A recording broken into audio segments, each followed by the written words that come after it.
हमने देखा कि एटम्स कंबाइन होते हैं और कंबाइन होने के बाद दे फॉर्म मॉलिक्यूल्स।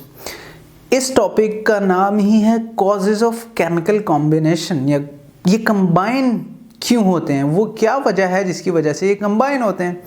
यानी we want to find the answer why do different atoms combine. इसका जवाब हमें मिलेगा हमारे पीरियोडिक टेबल में। अब आई एम श्योर आपने पीरियोडिक टेबल ऑलरेडी पढ़ा हुआ है एंड हम ज़्यादा डिटेल में नहीं जाएंगे, थोड़ी सी बातें डिस्कस कर लेते हैं। हम देख सकते हैं कि हमारे पीरियोडिक टेबल में जो वर्टिकल कॉलम्स हैं हम उन्हें ग्रुप कहते हैं और हमारे पास टोटल 8 ग्रुप्स हैं। हर ग्रुप 1 2 3 4 5 6 7 8। अब ग्रुप नंबर जो है वो किसी भी एलिमेंट का उसके वैलेंस शेल में नंबर ऑफ इलेक्ट्रॉन्स बताता है। इसको आगे देखेंगे। सेकंड चीज़, जो हमारे पास हॉरिजॉन्टल रोज हैं उन हॉरिजॉन्टल रोज को हम कहते हैं ये पीरियड्स हैं। एंड पीरियड्स जो हैं वो हमें ये बताते हैं कि किसी एलिमेंट के अंदर नंबर ऑफ शेल्स कितने हैं। अब जो हम क्वेश्चन ढूंढना चाह रहे हैं, जिसका आंसर हम ढूंढना चाह रहे हैं कि व्हाई डू एटम्स कंबाइन, इस सवाल का जवाब हमें पीरियोडिक टेबल में मिलता है। अब अगर हम तमाम एलिमेंट्स की प्रॉपर्टीज देखें तो हम ये नोट करते हैं कि जो 8 ग्रुप वाले एलिमेंट्स हैं ये बिल्कुल कंबाइन नहीं होते किसी से। इसी वजह से हम इन्हें नोबल गैसेस भी कहते हैं या इनर्ट गैसेस भी कहते हैं, यानी ये किसी से कंबाइन होते ही नहीं है। इसीलिए क्योंकि ये सबसे ज़्यादा स्टेबल है, इन्हें किसी से बातचीत करने की ज़रूरत नहीं है, किसी से इलेक्ट्रॉन लेने देने या शेयर करने की कोई ज़रूरत नहीं है।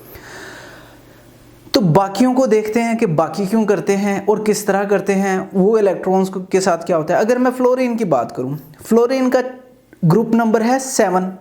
इसका मतलब है इसके वैलेंस शेल में 7 इलेक्ट्रॉन्स हैं।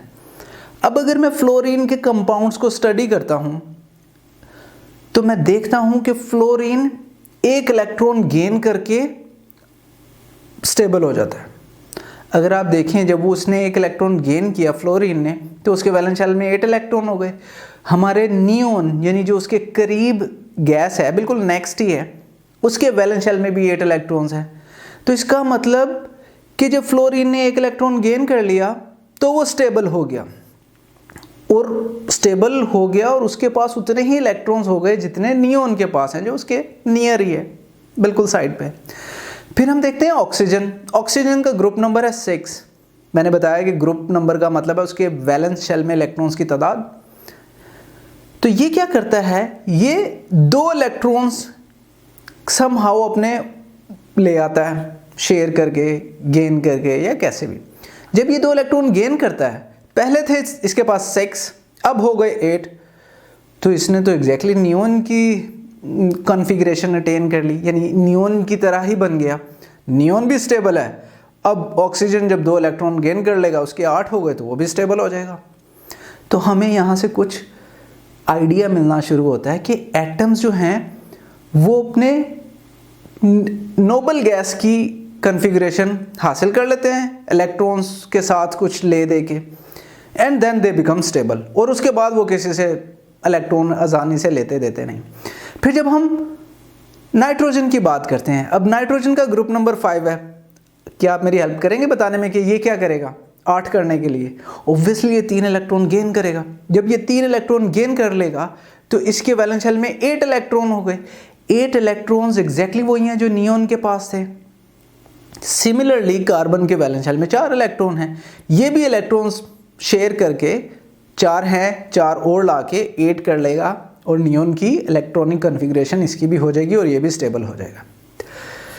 अब आते हैं बोरॉन के पास। बोरॉन के ग्रुप नंबर है 3। इसका मतलब है इसके वैलेंस शेल में कितने इलेक्ट्रॉन्स हैं? 3। अब ये क्या करे, 5 इलेक्ट्रॉन्स ले और फिर 8 करे? नहीं।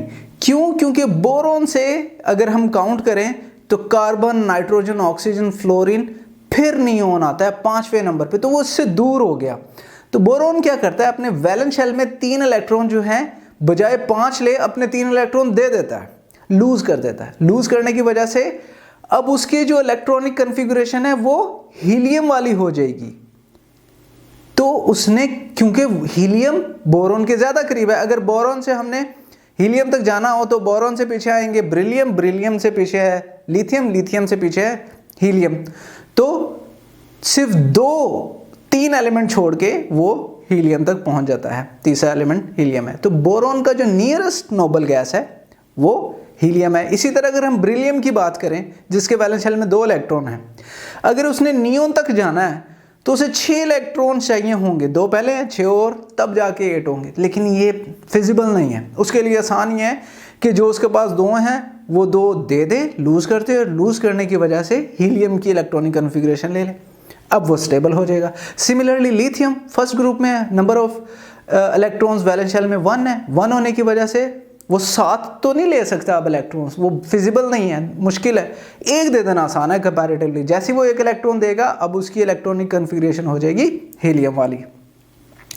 तो यहाँ से हमने ये देखा कि हर कोई स्टेबल होना चाहता है, जिस तरह आम लाइफ में भी हर बंदा अच्छी नौकरी, अच्छा बिजनेस, स्टेबिलिटी लाइफ में चाहिए होती है, इसी तरह एटम्स के दरमियान में भी यही टेंडेंसी होती है कि वो अपने आप को स्टेबल करना चाहते हैं। और तरीका उनके कोई क्या नज़र आता है वो देखते हैं कि मेरे पास नियरेस्ट नोबल गैस कौन सी है, उस जैसी इलेक्ट्रॉनिक कन्फिग्रेशन कर लो।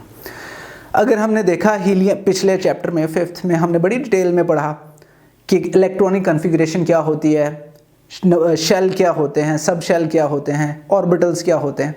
तो हीलियम की अगर इलेक्ट्रॉनिक कन्फिग्रेशन रखूँ, उसके 2 इलेक्ट्रॉन्स हैं, पहले शेल में 2 ही आ सकते हैं इलेक्ट्रॉन, वो 1 सब शेल में चले जाएंगे और इस तरह हम लिख सकते हैं। नियोन के 10 इलेक्ट्रॉन आ सकते हैं, पहले में 2 आते हैं, कैपेसिटी 2 की है, दूसरे में 8 आते हैं, कैपेसिटी ही दूसरे में 8 की है, तो टोटल उसके दोनों शेल कंप्लीट हैं। तो यहाँ से अगर मैं स्टेटमेंट लिखूं तो स्टेटमेंट में लिख सकता हूं कि atoms combine with one another to stabilise themselves, वो अपने आप को स्टेबलाइज करने के लिए मिलते हैं। And how do they get stabilisation? By losing, या वो लूज कर सकते हैं, जैसे हमने देखा था lithium and beryllium and boron, ये इलेक्ट्रॉन लूज कर सकते हैं या गेन कर सकते हैं, जैसा हमने देखा था फ्लोरीन, ऑक्सीजन एंड नाइट्रोजन के केस में, या फिर ये शेयर कर सकते हैं। अब हम देखेंगे इसका मतलब क्या है शेयरिंग का एंड लूजिंग एंड गेनिंग अगले टॉपिक्स में। बट इस तरह करने से उनका मकसद ये है कि वो अपने नियरेस्ट नोबल गैस की इलेक्ट्रॉनिक कन्फिग्रेशन को अचीव कर लें। अब आपकी बुक में कुछ एग्जाम्पल्स दी हुई हैं, हम वो भी देख लेते हैं। मैं यहाँ पे लिथियम लिखता हूँ, लिथियम का एटॉमिक नंबर है 3, मैग्नीशियम का है 12, फ्लोरीन का है 9 एंड सल्फर का है 16। ये क्या करते हैं, लिथियम की जो नियरेस्ट नोबल गैस है वो है हीलियम। लिथियम के पास 3 इलेक्ट्रॉन्स हैं, नोबल की पास टोटल 2 इलेक्ट्रॉन्स हैं। तो हीलियम क्या करेगा, लिथियम क्या करेगा, अपना 1 इलेक्ट्रॉन लूज कर देगा, 3 है, 1 लूज कर देगा, बाकी 2 रह जाएंगे और उसकी इलेक्ट्रॉनिक कन्फिग्रेशन जो है वो हीलियम जैसी हो जाएगी। इसी तरह मैग्नीशियम की देखेंगे तो ये मैग्नीशियम की इलेक्ट्रॉनिक कन्फिग्रेशन है, इसके पास भी इसका है 12, नियोन का है 10। तो ये कैसे 10 बनाए, अपने जो 12 हैं 12 में से 2 लूज कर देगा, लूज करने की वजह से ये नियोन की इलेक्ट्रॉनिक कन्फिग्रेशन आ जाएगी इसकी। इसी तरह अगर हम फ्लोरीन की बात करें, इन दोनों केसेस में यानी लिथियम और मैग्नीशियम में तो इन्होंने इलेक्ट्रॉन लूज किए हैं, लिथियम ने 1 किया है, मैग्नीशियम ने 2 लूज किए हैं, और लूज करने से उन्होंने अपनी नियरेस्ट नोबल गैस की इलेक्ट्रॉनिक कन्फिग्रेशन वैसी ही बन गए हैं जैसे नियरेस्ट नोबल गैस है। फ्लोरीन के केस में हमने देखा था इसके वैलेंस शेल में 7 इलेक्ट्रॉन है, क्योंकि ये 7 ग्रुप में से है, या 9 है, अगर यहाँ से देखेंगे तो 9 है, होने 10 चाहिए, तो ये 1 इलेक्ट्रॉन गेन कर लेगा, गेन करने से इसकी कन्फिग्रेशन नियोन जैसी हो जाएगी, अगेन ये स्टेबल हो जाएगा। सल्फर की बात करें तो सल्फर क्या करेगा, सल्फर के 16 है, इसके नियरेस्ट जो है वो आर्गॉन है। अब आर्गॉन के 18 है, सल्फर के 16 है, इजी मैथ है भाई, 2 इलेक्ट्रॉन्स लेगा, 16 + 2 18 हो जाएगा, आर्गॉन जैसी इसकी इलेक्ट्रॉनिक कन्फिग्रेशन है वही, और ये स्टेबल हो जाएगा। तो हम यहाँ से कंपेयर कर सकते हैं बिफोर इलेक्ट्रॉन लॉस और gain electronic configuration and after loss and gain electronic configuration. बस अगेन ये बाय गेनिंग और लूजिंग नियरेस्ट नोबल गैस की इलेक्ट्रॉनिक कन्फिग्रेशन गेन कर लेते हैं, और ऐसा करने की वजह से ये स्टेबल हो जाते हैं, और स्टेबिलिटी के लिए ही ये केमिकली कंबाइन होते हैं। तो इस चीज़ को हम कहते हैं, इस अपने वैलेंस शेल में 8 इलेक्ट्रॉन पूरा करने की टेंडेंसी यानी नेचर, इसको कहते हैं ऑक्टेट रूल। तो मोस्टली एटम्स जो हैं वो ऑक्टेट रूल को फॉलो करते हैं, बट नॉट ऑल। हम इस चैप्टर में कुछ एक्सेप्शंस भी देखेंगे। एक्सेप्शन का मतलब वो जो इस रूल को फॉलो नहीं करते। मेजॉरिटी करते हैं, मेजॉरिटी 8 ही इलेक्ट्रॉन पूरा करना चाहते हैं, लेकिन कुछ होते हैं जैसे हम देखेंगे pF5 में pF5 स्टेबल है, हालांकि इसमें number of electrons nearest noble gas जितने नहीं है, फिर भी दे आर स्टेबल। SF6 इसमें भी स्टेबल है, लेकिन इलेक्ट्रॉनिक कॉन्फ़िगरेशन वैसी नहीं है। BCl3 में भी। तो ये कुछ एलिमेंट्स हैं जो ये रूल फॉलो नहीं करते, या कुछ कंपाउंड्स हैं जिनमें ये रूल हम जस्टिफाई नहीं कर सकते। बाकी मोस्टली एंड मेजॉरिटी ऐसा ही करते हैं। तो इस टॉपिक के साथ हमने ये समझ लिया कि कॉजेज़ क्या हैं, क्यों different atoms combine to form molecules.